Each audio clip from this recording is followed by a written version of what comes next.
नमस्कार, खबरों के इस बुलेटिन में थोड़ा स्वागत है। मैं हरप्रीत कौर। पहला पेश ने चोणवीआं खबरां। सरकार ने पोस्ट ग्रैजुएट लिए करवाई जाने वाली कौमी योग्यता कम दाखला परीक्षा नूं मुलतवी किया। 18 अप्रैल नूं करवाई जानी सी नीट पीजी 2021 की परीक्षा। डॉक्टर हर्षवर्धन ने आप ट्वीट करके ये जानकारी साझी की।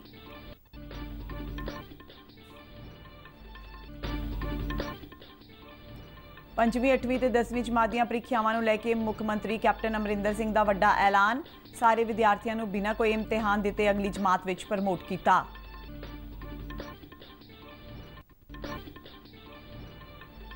जम्मू कश्मीर विच भी 10वीं दी परीक्षावां रद्द, 12वीं दी मुलतवी।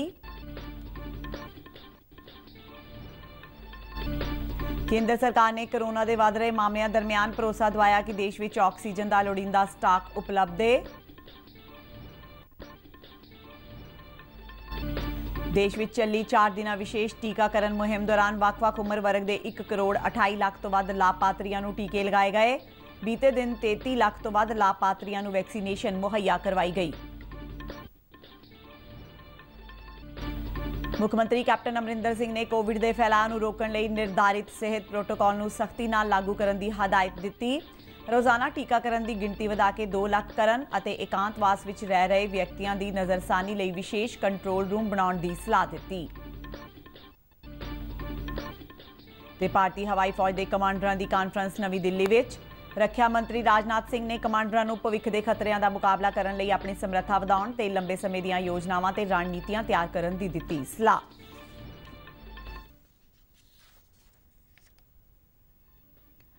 ते हुण खबरां विस्तार नाल। केंद्रीय सेहत अते परिवार भलाई मंत्राला ने देश विच कोरोना वायरस के वध रहे मामलों की रफ्तार नूं ध्यान विच रखदिआं 18 अप्रैल नूं पोस्ट ग्रैजुएट लिए करवाई जाने वाली कौमी योग्यता कम दाखला परीक्षा यानी नीट 2021 नूं मुलतवी कर दिता है। केंद्रीय सेहत ते परिवार भलाई मंत्री डॉक्टर हर्षवर्धन ने आप ट्वीट करके इस परीक्षा के मुलतवी होने की जानकारी दी है। डॉक्टर हर्षवर्धन ने ट्वीट विच लिखा कि कोविड-19 मामलों में हुए वाधे के चलदिआं भारत सरकार ने नीट पीजी 2021 की परीक्षा नूं मुलतवी करने का फैसला लिया है, जिहड़ी कि पहला 18 अप्रैल नूं करवाई जानी सी। अगली तरीक का फैसला बाद विच कीता जावेगा। साडे नौजवान मैडिकल विद्यार्थियों की तंदुरुस्ती ते भलाई नूं ध्यान विच रखदिआं यह फैसला लिया गया है। मुख्यमंत्री कैप्टन अमरिंदर सिंह ने ऐलान किया है कि 5वीं 8वीं ते 10वीं जमात के सारे विद्यार्थियों को बिना कोई इम्तिहान दिते अगली जमात विच बिठा दिता जाए। सूबे विच कोरोना के वध रहे मामलों को ध्यान विच रखदिआं यह फैसला लिया गया है। पंजाब स्कूल सिक्ख्या बोर्ड दी 12वीं जमात दी परीक्षावां पहला ही मुलतवी कर दित्तियां गईआं ने। भविख की स्थिति को ध्यान विच रखदिआं इस बारे कोई अगला फैसला लिया जाएगा। मुख्यमंत्री ने यह फैसला चंडीगढ़ विच कोविड की स्थिति बारे उच्च अधिकारियों ते डॉक्टरी माहिरां नाल हुई मीटिंग मगरों लिया है। मुख्यमंत्री ने सूबे के सारे विद्यक अदारियां नूं 30 अप्रैल तक बंद करने का हुक्म दिता है, जिस नाल 11 तो 20 साल तक के बच्चों में कोरोना पॉजिटिव होने के मामलों में रोक लगाउण विच मदद मिलेगी। अजिही ही रणनीति परीक्षा देने वाले विद्यार्थियों लिए जरूरी सी। 5वीं जमात के विद्यार्थियों के क्यों जो 5 विचों 4 परीक्षावां पहला ही हो चुकियां ने, जिस दे आधार पर पंजाब स्कूल सिक्ख्या बोर्ड वालों 4 विषयों के आधार पर ही नतीजे का ऐलान किया जाएगा। 8वीं ते 10वीं जमात के विद्यार्थियों के नतीजों का ऐलान प्री बोर्ड परीक्षावां ते इंटरनल असैसमेंट के आधार पर किया जाएगा।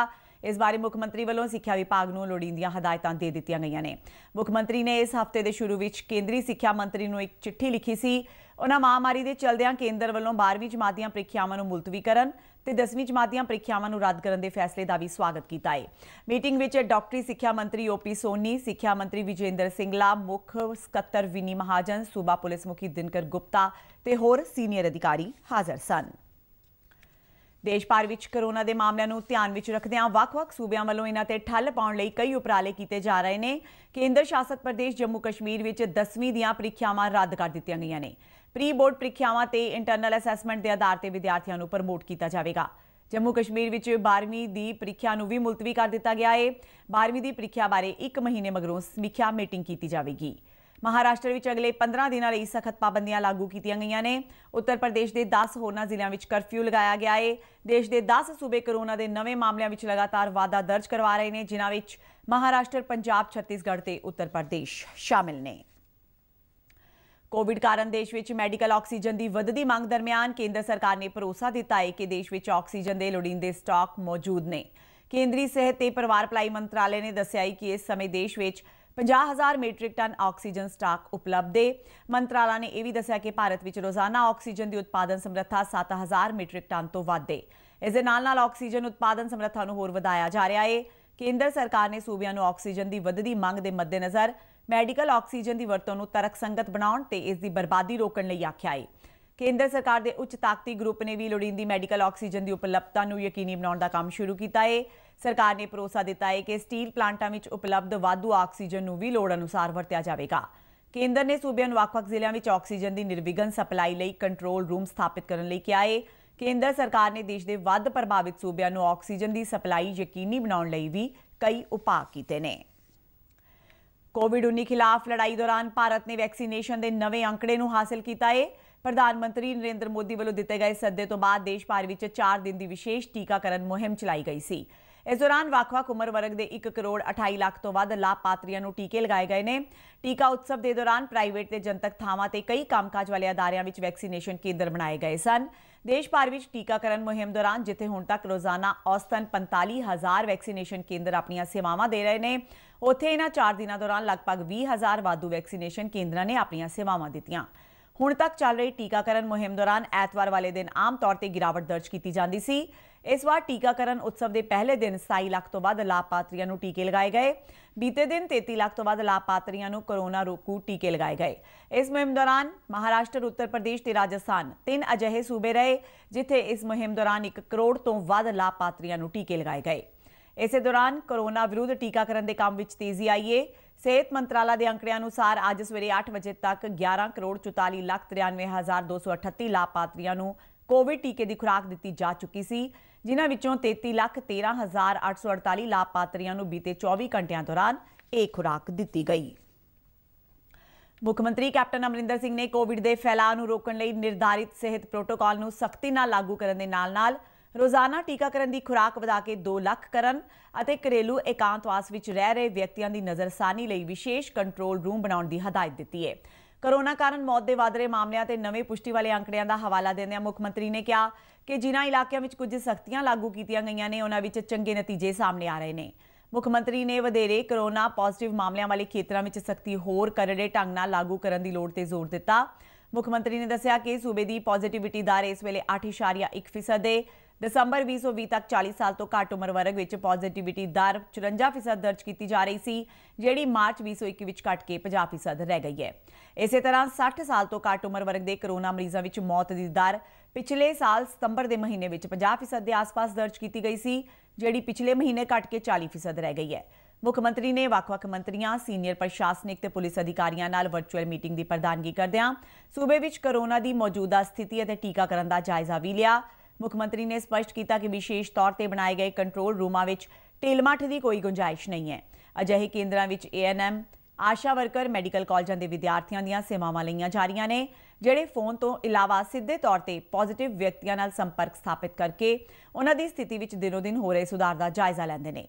ਟੀਕਾਕਰਨ ਦੇ ਮੋਰਚੇ ਤੇ ਮੁੱਖ ਮੰਤਰੀ ਨੇ ਸਿਹਤ ਵਿਭਾਗ ਨੂੰ ਟੀਕਾਕਰਨ ਤੋਂ ਬਾਅਦ ਹੋਣ ਵਾਲੀਆਂ ਮੌਤਾਂ ਦੇ ਰਿਕਾਰਡ ਦਾ ਆਡਿਟ ਕਰਨ ਦੀ ਵੀ ਹਦਾਇਤ ਦਿੱਤੀ ਹੈ। ਉਹਨਾਂ ਕਿਹਾ ਕਿ ਸੂਬੇ ਵਿੱਚ ਇਸ ਵੇਲੇ ਰੋਜ਼ਾਨਾ 90,000 ਦੇ ਕਰੀਬ ਵਿਅਕਤੀਆਂ ਦਾ ਟੀਕਾਕਰਨ ਹੋ ਰਿਹਾ ਹੈ, ਜਿਸ ਨੂੰ ਵਧਾ ਕੇ ਇਸ ਮਹੀਨੇ ਦੇ ਅੰਤ ਤੱਕ ਰੋਜ਼ਾਨਾ 2 ਲੱਖ ਕੀਤੇ ਜਾਣ ਦੀ ਲੋੜ ਹੈ। ਮੁੱਖ ਮੰਤਰੀ ਨੇ ਦੱਸਿਆ ਕਿ ਇਸ ਵੇਲੇ ਪੰਜਾਬ ਕੋਲ 3 ਲੱਖ ਕੋਵਿਸ਼ੀਲਡ ਤੇ 1 ਲੱਖ ਕੋਵੈਕਸਿਨ ਦਾ ਭੰਡਾਰ ਉਪਲਬਧ ਹੈ। ਉਹਨਾਂ ਅਧਿਕਾਰੀਆਂ ਨੂੰ ਹਰ ਰੋਜ਼ 50,000 ਨਮੂਨੇ ਲੈਣ ਤੋਂ ਇਲਾਵਾ ਹਰ ਵਾਇਰਸ ਪ੍ਰਭਾਵਿਤ ਵਿਅਕਤੀ ਦੇ ਸੰਪਰਕ ਵਿੱਚ ਆਏ ਘੱਟੋ-ਘੱਟ 30 ਲੋਕਾਂ ਦੀ ਸ਼ਨਾਖਤ ਕਰਨ ਦੇ ਹੁਕਮ ਵੀ ਦਿੱਤੇ ਨੇ। ਮੁੱਖ ਮੰਤਰੀ ਨੇ ਕਿਹਾ ਕਿ ਸੂਬੇ ਵਿੱਚ ਕੋਰੋਨਾ ਮਰੀਜ਼ਾਂ ਦੀ ਮੌਤ ਦਰ ਵਿੱਚ ਦਰਜ ਹੋਣ ਵਾਲਾ ਵਾਧਾ ਇੱਕ ਚਿੰਤਾ ਦਾ ਵਿਸ਼ਾ ਹੈ। ਉਹਨਾਂ ਕਿਹਾ ਕਿ ਬਹੁਤ ਸਾਰੇ ਲੋਕਾਂ ਨੂੰ ਵੇਲੇ ਸਿਰ ਇਲਾਜ ਰਾਹੀਂ ਬਚਾਇਆ ਜਾ ਸਕਦਾ ਹੈ। ਕੋਵਿਡ-19 ਮਹਾਮਾਰੀ ਨੇ ਆਪਣਾ ਭਿਅੰਕਰ ਰੂਪ ਦਿਖਾਉਣਾ ਸ਼ੁਰੂ ਕਰ ਦਿੱਤਾ ਹੈ। ਬੀਤੇ 24 ਘੰਟਿਆਂ ਦੌਰਾਨ ਦੇਸ਼ ਵਿੱਚ 2 ਲੱਖ ਤੋਂ ਵੱਧ ਕੋਵਿਡ ਮਾਮਲੇ ਦਰਜ ਕੀਤੇ ਗਏ ਨੇ, ਜੋ ਸਿਰਫ ਇੱਕ ਦਿਨ ਵਿੱਚ ਆਏ ਕੇਸਾਂ ਦਾ ਹੁਣ ਤੱਕ ਦਾ ਸਭ ਤੋਂ ਵੱਡਾ ਅੰਕੜਾ ਹੈ। ਕੇਂਦਰੀ ਸਿਹਤ ਤੇ ਪਰਿਵਾਰ ਭਲਾਈ ਮੰਤਰਾਲਾ ਅਨੁਸਾਰ ਦੇਸ਼ ਵਿੱਚ ਬੀਤੇ 24 ਘੰਟਿਆਂ ਦੌਰਾਨ 2,739 ਮਾਮਲੇ ਸਾਹਮਣੇ ਆਏ ਨੇ, ਜਿਨ੍ਹਾਂ ਨਾਲ ਪੁਸ਼ਟੀ ਵਾਲੇ ਕੁੱਲ ਮਾਮਲਿਆਂ ਦਾ ਅੰਕੜਾ 1,40,74,564 ਤੱਕ ਪਹੁੰਚ ਗਿਆ ਹੈ। ਇਹਨਾਂ ਵਿੱਚੋਂ ਹੁਣ ਤੱਕ 1,24,29,000 ਤੋਂ ਵੱਧ ਮਰੀਜ਼ ਸਿਹਤਯਾਬ ਹੋ ਚੁੱਕੇ ਨੇ। ਮੰਤਰਾਲਾ ਅਨੁਸਾਰ ਬੀਤੇ 24 ਘੰਟਿਆਂ ਦੌਰਾਨ 1,038 ਲੋਕਾਂ ਦੀ ਕੋਰੋਨਾ ਨਾਲ ਮੌਤ ਹੋਈ ਹੈ ਤੇ ਹੁਣ ਤੱਕ ਦੇਸ਼ ਵਿੱਚ 1,73,123 ਵਿਅਕਤੀਆਂ ਦੀ ਮੌਤ ਹੋ ਚੁੱਕੀ ਹੈ। ਮਹਾਰਾਸ਼ਟਰ ਵਿੱਚ ਬੀਤੇ 24 ਘੰਟਿਆਂ ਵਿੱਚ ਕੋਰੋਨਾ ਦੇ 58,952, उत्तर प्रदेश विच 20,439 ते दिल्ली विच 17,282 नवे मामले रिपोर्ट किए गए। रक्षा मंत्री राजनाथ सिंह ने भारतीय हवाई सेना के दिल्ली स्थित हैडक्वार्टर वायु भवन विखे हवाई सेना के कमांडरां की कानफ्रेंस नूं संबोधन किया। अज शुरू हुई यह कानफ्रेंस 21 अप्रैल तक चलेगी। हवाई सेना के कमांडरां की कानफ्रेंस 2 सालां विच एक बार हुंदी है। अज कानफ्रेंस के उद्घाटन समय air chief marshal RKS Bhadauria ने रक्षा मंत्री का रस्मी स्वागत किया। इस मौके chief of the defence staff general Bipin Rawat ते रक्षा मंत्रालय के होर सीनियर अधिकारी भी मौजूद सन। अपने संबोधन विच रक्षा मंत्री राजनाथ सिंह ने इस गल ते खुशी जाहिर की कि यह कानफ्रेंस एयरफोर्स के मार्शल अर्जन सिंह के जन्मदिन नाल मेल खांदी है। रक्षा मंत्री ने पूर्वी लद्दाख विच पिछले महीनों दौरान अचानक वापरियां घटनावां मौके हवाई फौज वालों दिते गए फौरी जवाब लई उन्हां दी शलाघा की। रक्षा मंत्री ने कमांडरां नूं भविख दे खतरिਆਂ ਦਾ मुकाबला करन लई अपनी समर्था ਵਧਾਉਣ ਅਤੇ लंबे समय ਦੀਆਂ योजनावां ते रणनीतियां तैयार करन दी सलाह दित्ती। कोविड-19 महामारी बारे बोलदियां रक्षा मंत्री ने भारतीय हवाई फौज वालों होर सरकारी एजेंसियां नाल मिल के निभाई गई महत्वपूर्ण भूमिका का जिक्र करदियां कहा कि देश नूं इस महामारी तो बचाउण लई हवाई फौज वालों कीते गए उपरालियां दी हमेशा शलाघा की जाएगी। कौमांतरी पद्धर ते भूगोलिक सियासत विच हो रहे दिनों दिन बदलाव का जिक्र करदियां उन्हां कहा कि अजोके समय विच जमीन तो आसमान तक हरेक मोर्चे ते ध्यान देण दी लोड़ महसूस की जा रही है।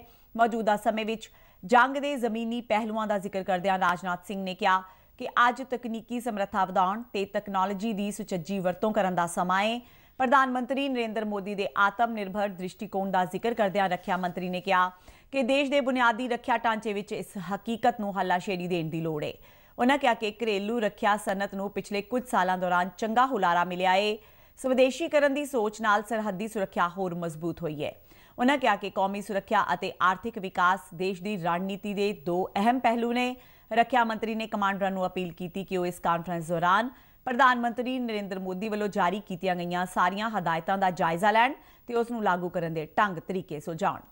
कमांडरां दी इस कानफ्रेंस दौरान मौजूदा लड़ाकू समर्था नूं मजबूत करन ते भारतीय हवाई फौज नूं भविख दीआं चुनौतियां लई तैयार करन दी कार्य योजना बारे खाका तैयार किया जाएगा। इस तो इलावा भारतीय हवाई फौज के तकनीकी पहलुआं विच सुधारां ते उस नूं होर समर्थ बनाउण दे ढंग तरीकिਆਂ बारे भी विचार वटांदरा किया जाएगा। सरकार के प्रिंसीपल विज्ञानिक सलाहकार प्रोफैसर के विजय राघवन ने लोगों के कल्याण ते भलाई लई मानस ऐप की शुरुआत की है। मानस दिमाग की सेहत ते सधारण सोच वाली स्थिति नूं होर पुख्ता बनाउण दा एक छोटा जिहा उपराला है जिस नूं प्रधानमंत्री दी विज्ञान सूचना तकनोलॉजी ते नवाचार सलाहकार कौंसल वालों कौमी प्रोग्राम का दर्जा दिता गया है। इस मौके बोलदियां प्रोफैसर राघवन ने कहा कि इस ऐप नूं जनतक सेहत सेवावां जिस विच कौमी हैल्थ मिशन पोषण मिशन ते ई संजीवनी वर्गे वकारी प्रोग्रामां नाल जोड़िया जाना चाहिए है तां जो इस दी वध तों वध वरतों की जा सके। उन्हां यह भी सलाह दी कि इस ऐप नूं वक्खो वक्खरियां भाषावां विच विकसित किया जाना चाहिए है। सारे उम्र वर्ग के लोगों की सेहत संभाल की सोच नाल विकसित की गई इस ऐप नूं कौमी डिजिटल तंदुरुस्ती प्लेटफॉर्म वजों भी देखा जा रहा है जिस विच वक्खो वक्खरियां बीमारियां नाल जुड़े आंकड़े मौजूद होणगे। यह ऐप देशवासियों की मानसिक तंदुरुस्ती नूं वधाउण लई विकसित किया गया है। यह ऐप वख-वख सरकारी मंत्रालयों वालों सेहत और तंदुरुस्ती लई कीते जा रहे यत्नां वख-वख कौमी अदारियां ते खोज संस्थावां वालों विकसित किए गए सॉफ्टवेयरां नाल विज्ञानिक तौर पर प्रमाणित स्वदेशी तकनीकां राहीं एक मंच ते लियाउण विच कारगर साबित होवेगा। डी पंजाबी के खबरों के बुलेटिन साडे दर्शक यूट्यूब चैनल RNU DD के जलंधर ते भी देख सकते हैं ते ये बुलेटिन RNU जलंधर के ट्विटर हैंडल ते फेसबुक पेज ते उपलब्ध ने। ते इस नाल ही खबरों का ये बुलेटिन खत्म हुंदा है। आज्ञा दिओ, नमस्कार।